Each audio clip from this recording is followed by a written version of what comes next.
Welcome to EB-5 Investment Voice, where attorney insights intersects with immigration investments. If you are a foreign investor, domestic fund manager, or enterprising entrepreneur and want to get the most out of the EB-5 program, you have come to the right place. I'm Mark Deal, and I'll be your co-host on this journey. I'm joined by your host, Mona Shaw, and other attorneys at Mona Shaw & Associates, as well as immigration leaders from around the world. So let's get into EB-5 Investment Voice. Mona Shaw, it's been a while since we've talked to the Investment in the USA, IIUSA group. That's right, Mark. It's been a while. The reason that IIUSA is so important is they're the National EB-5 Trading Association located in Washington, D.C. So they have their finger on the pulse on what's going on in Capitol Hill, reminding both the elected officials and their staffers the importance of the EB-5 program to make sure that, well, our needs are represented. You know, in the past, we've had Peter Joseph on, I think a couple of episodes, and now there's been a changing of the guard. That's right. And I'd like to welcome Aaron Grau from IIUSA. Aaron Grau, welcome to EB-5 Investment Voice. Thank you. It's a pleasure to be with you guys. So welcome, Aaron. Although you haven't been on our show before, we have had, as Mark mentioned, IIUSA on previously. And our listeners are aware of the prestige. Well, some of our listeners, I think we have some new listeners who are aware of the prestige of IIUSA. So what made you decide to become the new executive director? Well, thank you for asking. And I'll be straightforward and tell you that it was IIUSA's role in economic development in the United States. Oh. When I first learned about IIUSA and the EB-5 visa program generally, I was impressed. I was surprised. I had no idea that the U.S. government had a program like this. And then I was a little ashamed of myself for not knowing that it existed.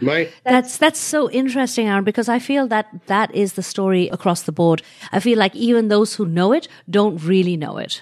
Yeah, you may be right about that. I think that, our experience, even working with folks up on Capitol Hill, when we begin to go door to door to door to meet with all of the new representatives and new staff, and even some of the ones who've been around a long time, hey, we're representing the EB-5 industry. And, look, 9 times out of 10, we'll get a blank look on their face and they'll say, the what? So we educate them and we explain to them what the program does and how it's benefiting them in their congressional districts and in their states. Aaron, perhaps you can tell the audience a little bit about your background and experience prior coming to IIUSA. Sure. I'm an attorney. I graduated from law school, many, many years ago. We're not going to date him. It's been a while. Please don't. But I ended up cutting my teeth on Capitol Hill. I practiced law for a little while, and I didn't enjoy it. And I moved up to D.C., worked on Capitol Hill for many years, and became introduced to many lobbyists through that experience, many of whom were trade associations. And I was taken with the concept of trade associations and the fact that they have an ability through a large platform to make substantive impacts on policy. So I continued my career by pursuing work with trade associations, and that's really what ultimately led me to reach out to IIUSA. Well, it's really interesting that we do have a trade association, and this really only came about after the Regional Center program, even though EB-5 itself has been in law for the last 20-something years.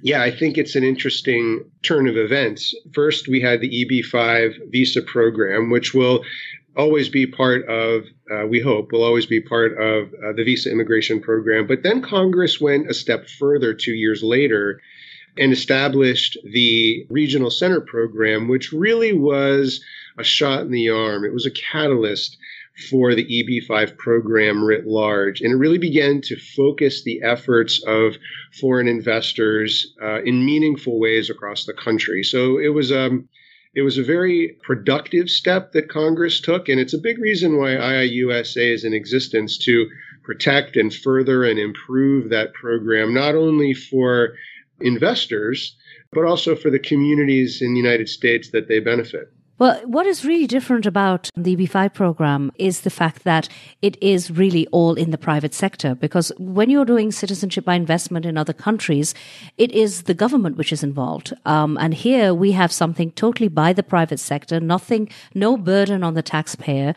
But as a consequence, Aaron, there are a lot of people out there who are worried where we are now. We've had this uncertainty since 2015. I don't know how many episodes, Mark, we've been talking about the change. It will happen. We're scared to say that now. We stop saying it now. Yeah, people don't believe us. But saying that, Aaron, I know a lot of our viewers will be listening in because they want an update. What is going on in EB-5 right now? Well, that is the $850,000 question, isn't it? Well, the 1.3 million, I think. By the way, note to the listeners, pay attention to these dollar amounts, so they'll play an important role later. I'm sorry, Aaron, go ahead. There'll be a quiz at the end of the program, right? I can tell you that, in my opinion, the EB-5 program is going nowhere, and I do believe that the regional center program will be reauthorized, probably at first temporarily through the end of the year. But in the interim, IIUSA is working with other industry representatives on developing a more robust piece of legislation that will extend the EB-5 Regional Center program for up to 6 years, which would give stability to investors. It would give stability to neighborhood programs and projects. It would really do a great deal of good for everyone involved, all the stakeholders. The recent government shutdown didn't help. It sort of threw a few stumbling blocks in our way. But we're continuing to work at first on our own with other industry stakeholders to develop the appropriate language to take to Congress. And then we've already done the legwork on Capitol Hill to begin introducing what is EB-5, what is this program, so that when we do go to them with a cohesive industry bill, the learning curve for those new staffers and new members of Congress will be flat, and we'll have an opportunity to push this forward. I'm always hesitant to put a timeline on something like that, but I can tell you that we're closer than we ever have been, in large part because all of the industry stakeholders realize the importance of making this happen and working together. Yeah, we're hitting a rocky path in EB-5 right now, Aaron. I'm sure you'll agree. The fact that we need more visas, or we need the visa shake-up, we need to have not just certainty. I actually feel we do need to have the raise in the minimum amount. It would solve a lot of issues. Do we see this happening anytime soon? No. And that's a very honest and straightforward answer. It's my opinion that the first step to securing additional visas, whether you're talking about not counting the derivatives and allowing more visas for investors and then their families as well, or whether you're talking about increasing the total number of visas allowed for the EB-5 program, the first step to that is going to be reauthorizing the program, demonstrating to Congress that the industry as a whole has its act together, which we do, that we've negotiated the fine points of what the program looks like, which we are, that we've included significant efforts in integrity measures. And I think that once Congress sees all of that and understands that there is a cohesive message and we get this thing passed for 6 years, we'll have strong footing to go back to them and articulate, now that we've done that, this is why we need more visas. That's my opinion. And I think that others would probably disagree, but as a matter of public policy and advocacy strategy, I think that's where we're headed. Aaron, but really, very realistically, I mean, I've been a member of IIUSA for many, many years, and I do appreciate everything that IIUSA has done. But really, what kind of a voice does IIUSA really have on the Hill? Well, that's a good question, but and I appreciate it. We've got a very strong voice. There are other players that we're beginning to work well with that I don't think IIUSA had the opportunity to work well with before, the Role Alliance being one of them. And because we have opened our doors and because we have reached out to those industry stakeholders and brought them in and have begun working with them and listening to them, it has bolstered our voice on Capitol Hill. I'm very proud of the lobbyists that we have. two guys who not only know Capitol Hill inside and out, but have a very good understanding of the policy that we're talking about. They're always well received, and we're getting a lot done through their efforts. I call it shoe leather. I mean, we're not simply relying on talking to committee staff and committee staff and committee staff. We're reaching out to people on Capitol Hill who had no idea what EB-5 was, as I mentioned earlier. And that effort is raising our profile. It's flattening the learning curve. People are appreciating what investors are bringing to the U.S. economy, and they're understanding what is happening in their own districts. So to answer your question, we've got a strong voice, and it's getting stronger. That's good to hear. And I understand as well that IIUSA over the last couple of years really has made an effort overseas as well as locally. Yes, we have. And I mean, I'll give a shout out to the professional on our team, Mackenzie Penton, who has done yeoman's work in establishing relationships and helping to facilitate events overseas in markets like India and Taiwan, Vietnam, all of which are intended not only to identify potential investors, but to educate investors about what the program is, what it means to them, what it means to their family, what they can realistically expect.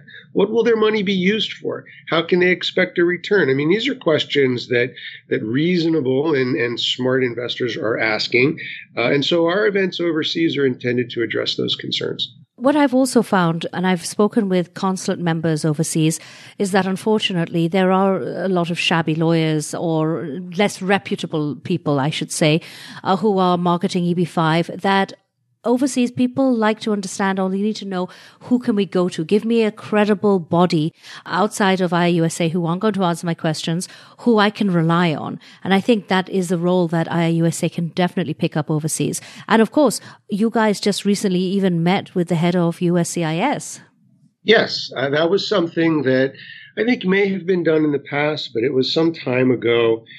I felt it was important to make that introduction. One of our board members, a gentleman named Pat Hogan, who I think you've had on your show before. A couple of times, yes. Yeah, he suggested that we do so. And Bob Kraft, who is our chairman, echoed that need. And so when I came on board, one of the first things I did was just pick up the phone and called them. And I said, look, I'm the new guy in town. I could play sort of the naive card for a little while. I said, look, I'm in town, and I think it's important that we have a sit down, and I'd love to meet you guys. And we're very interested in being able to support the priorities that USCIS has.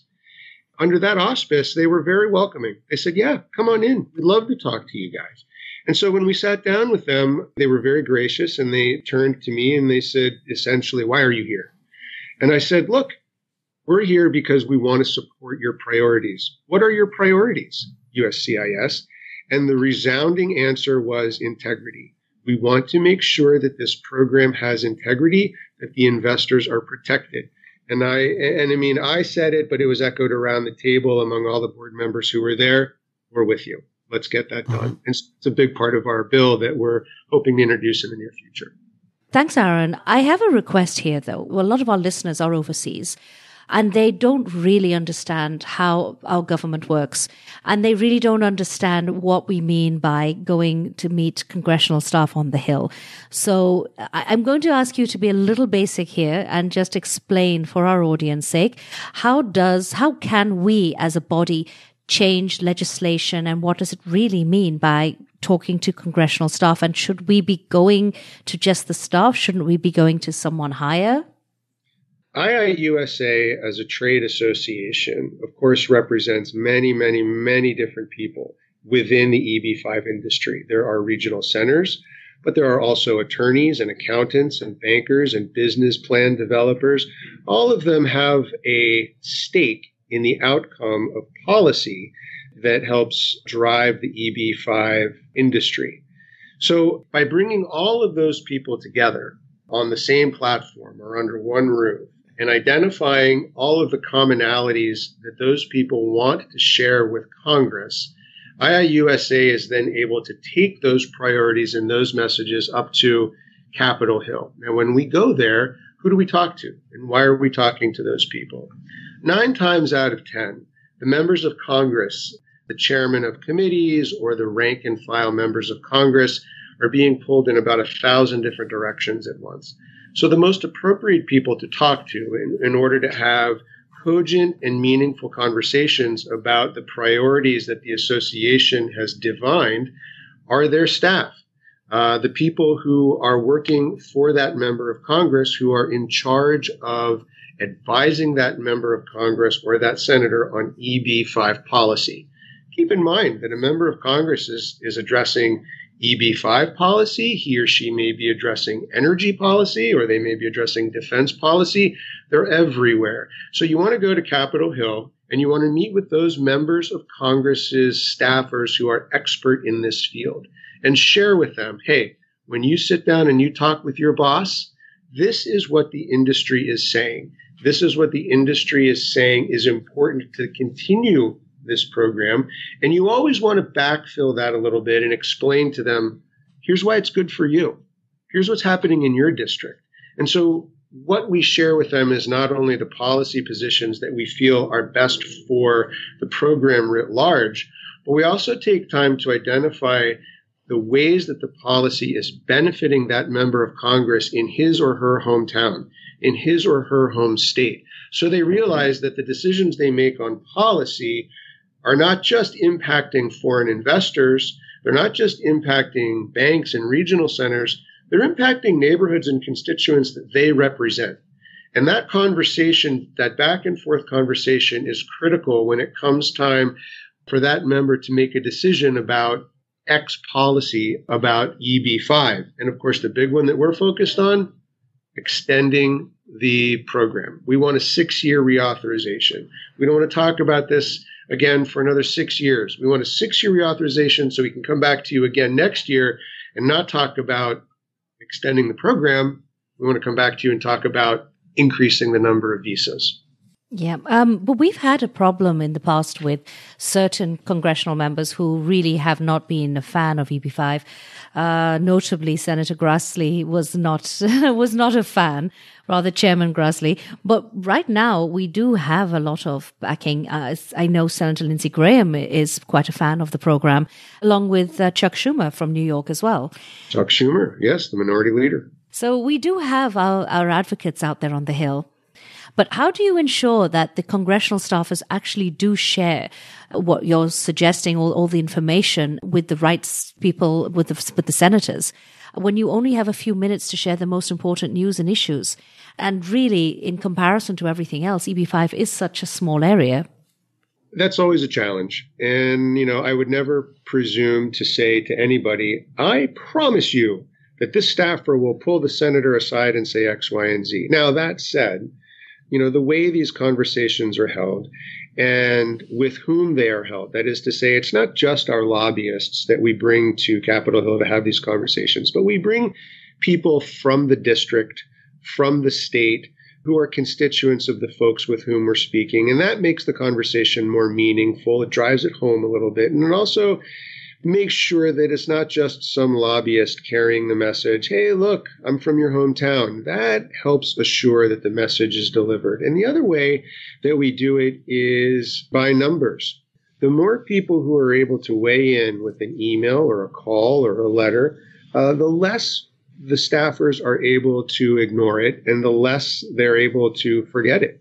We keep things front and center in a respectful way, in a professionally persistent way. We keep things front and center for them so they have a clear understanding that this is a serious issue and it should be discussed with your boss.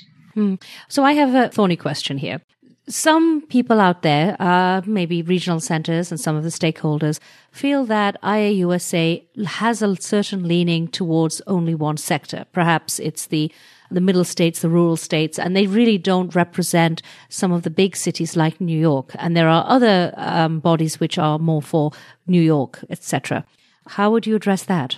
That is the age-old dilemma and challenge of any trade association you will ever come across. There will always be divergent opinions and stakeholders and characters within an association who miraculously actually are all hoping for the same outcomes, right? They want an extended program. They want increased visas, what have you. It's the challenge of the association to truly reach out to all of the members and make sure that their voices are heard and make sure that their opinions are included, and to do their best to identify compromise within the association when it presents itself. It's not easy. It's something that I particularly enjoy doing, but it's not an easy task.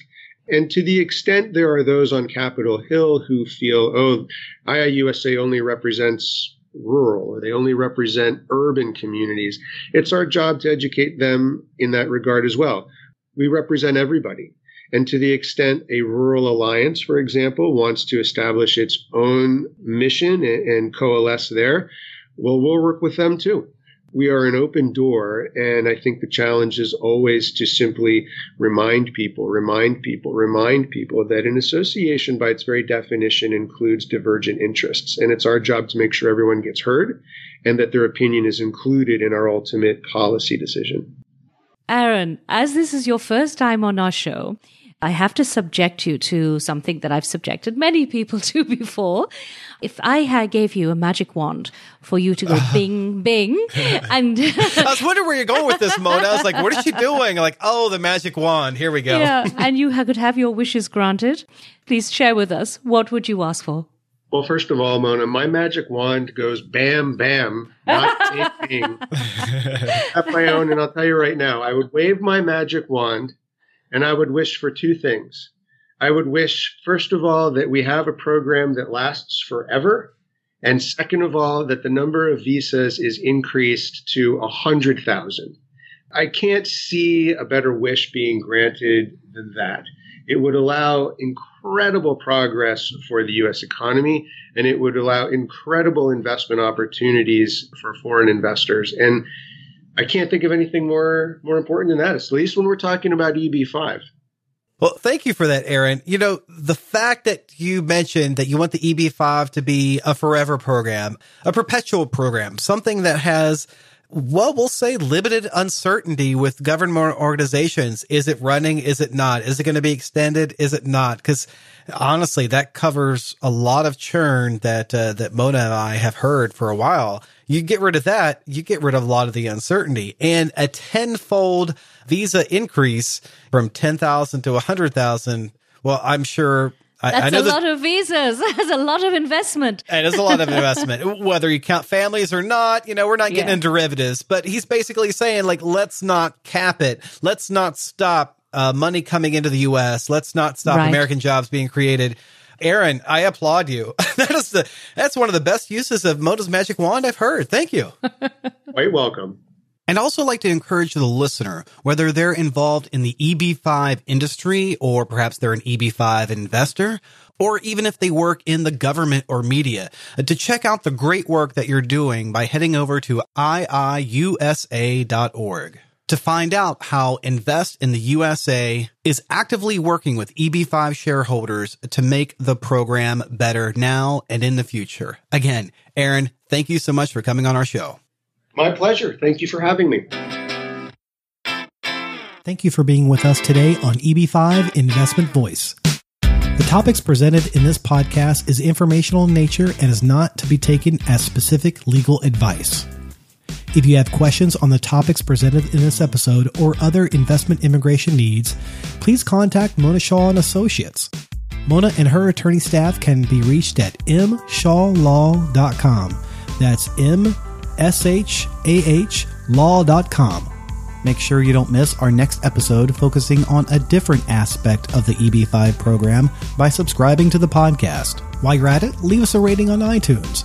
If you really found this episode valuable, share it with someone else that could benefit from this information. Until then, I'll see you on the next episode of EB-5 Investment Voice.